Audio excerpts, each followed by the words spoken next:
The way that people treat you is a reflection of them and not you. The way that people react to you is a reflection of them and not you. When you deliver the truth to someone, you're simply holding up a mirror and getting them to look at their reflection. And unfortunately, most of the time, people do not like what they see that is staring back at them in the face. They don't like the honesty, they don't like the brutality of the truth because they're too afraid or too ashamed to face their own reality.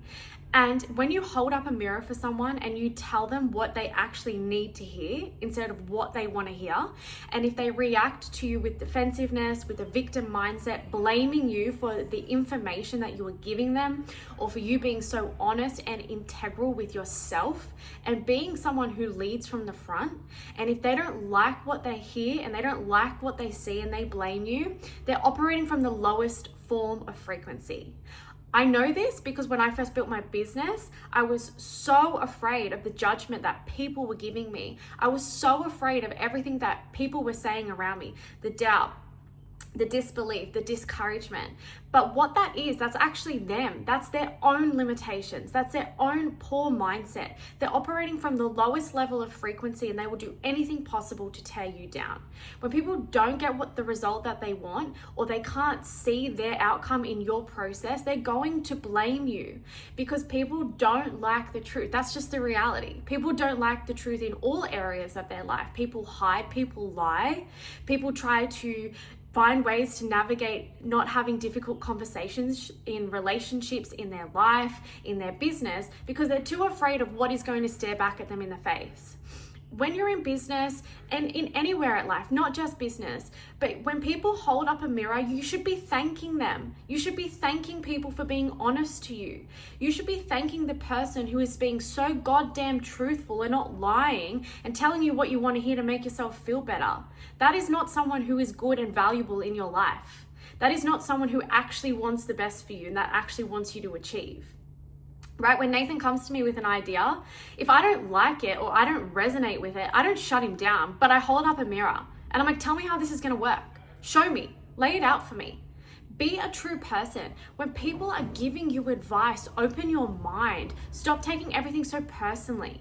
Try to expand from the information that they are giving you. Every time a mentor of mine gives me information, they pass on criticism and feedback, I open my mind because there's an area in my life where I have not developed enough. There is an area in my life where I need to improve in order to become the woman who is worthy of what it is that I'm chasing. I speak to so many women all the time. They want to build a business. They want to make 5 figures online. They want to travel the world. They want to pay for their dream wedding in cash. But then they're not really willing to take the criticism and then take the steps forward required to become the woman who's worthy of it. How do you expect to become that person? How do you expect to get the result? Be congruent with where you want to be.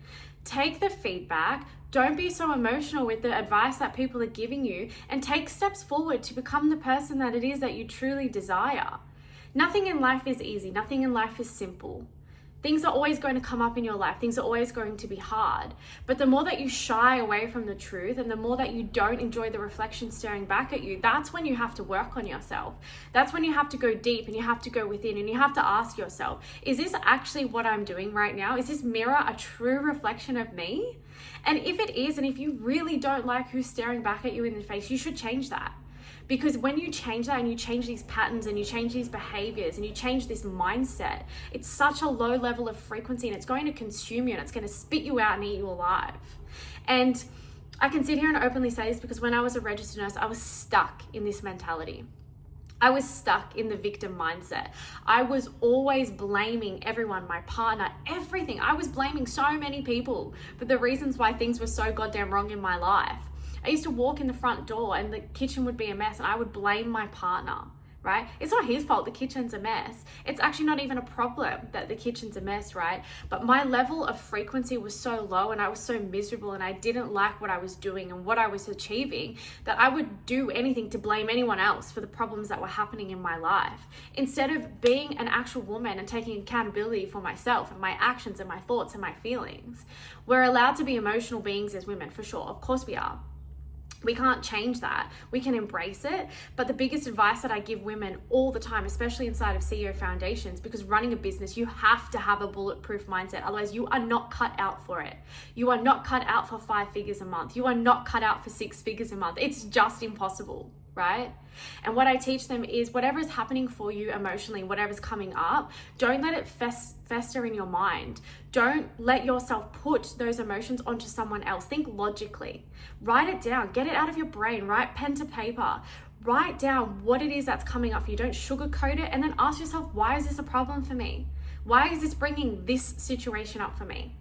And if it is you, if you are the reason why this emotion is coming up and why you're having this negative reaction and why you're acting like a victim with a poor mindset, then don't put that blame and those thoughts onto someone else. Take ownership and accountability for yourself.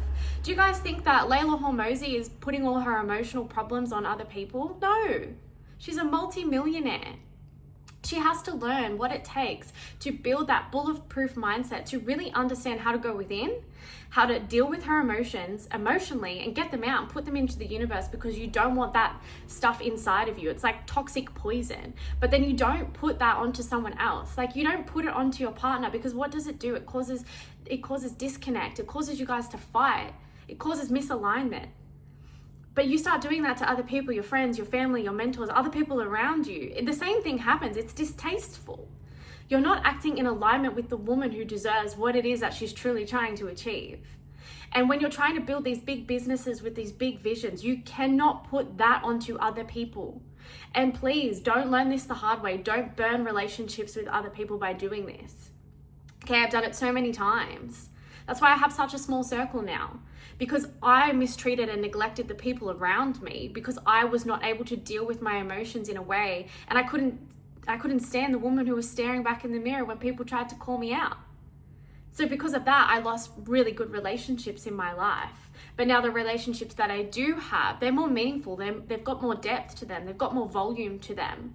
They're really high value relationships, because I know that I can take the feedback that people are giving me, because they only want what's best for me in my life. If you're a mentor and you're giving your clients advice and they don't like the information, ask yourself this: are you doing them the right thing by giving this information? And if you know deep down to your core that you are, then you're not the problem. They just don't like what's staring back at them in the mirror. If you're giving this advice to your mom and your mom doesn't like the information that you're telling her, ask yourself this: do you feel confident and comfortable in the information that you're giving? Do you feel like the information that you're giving someone is of value to them because you want the best for them? And if the answer is yes, it's because your mom doesn't like who's staring back at her in the mirror. When we stop being so emotionally attached to the information that people give us, the feedback, the love, whatever it is that you want to call it, and we really sit with it and we digest it and we understand where it is that they're coming from, right? And we actually look at what we ask for. Look at what you call in as a person. If you ask someone for advice and feedback and guidance, if you're not going to like the response that you get, then don't ask for it. Okay, when I know that Nathan's going to tell me exactly what I don't want to hear, I just don't ask him for feedback. When I know that I've been operating from a low level of frequency and it's carrying out into other areas of my life and my business, I don't ask him. I just deal with it, because I sometimes don't want to be called out. I don't want to be told that what's staring back at me in the mirror is my problem, right? I just know that I have to address it and I have to deal with it. But a lot of the time when people are reactive and they fall into this victim mentality and they're like, blame, it's because they are too afraid of what is staring at them in the mirror. This happens in relationships, this happens in friendships, this happens in business, this happens just in life. And the more that we can understand how to really unpack our emotions and sit with them and be present with them and then let them go, the better off we're going to be able to operate as an individual. The more in alignment we are going to be with ourselves, the more connected we're going to be in our relationships, the more we're going to call in abundance, right? I'm big on abundance over lack. Lack is just such a yuck low level of frequency. And I don't want any woman to operate from that level, because every woman I speak to, every woman in this world is so worthy of so much more. Every single woman deserves what it is that they want, but you cannot get what you want without going within and working on yourself. It is impossible. I work on myself every single day. I check in with myself. I ask myself, what is going on, right? If I have an emotional reaction to something, I let it out and then I move on. I don't let it take over my day anymore like I used to. I could easily just go back to bed some days and be like, I'm not dealing with this. This is way too much. But then what is that doing for my future self? It's just showing myself that I'm allowing emotions to get the better of me because I don't like what's staring back at me in the mirror. And that's not okay. We should never operate from that level, right? Everyone that is in your circle, everyone that is standing before you, everyone that's giving you advice and feedback, they only want the best for you in your life. So try to understand why they're holding up the mirror and what is it that they want you to see, and then find a way that you can improve on that without falling into a poor mentality and a more poor mindset.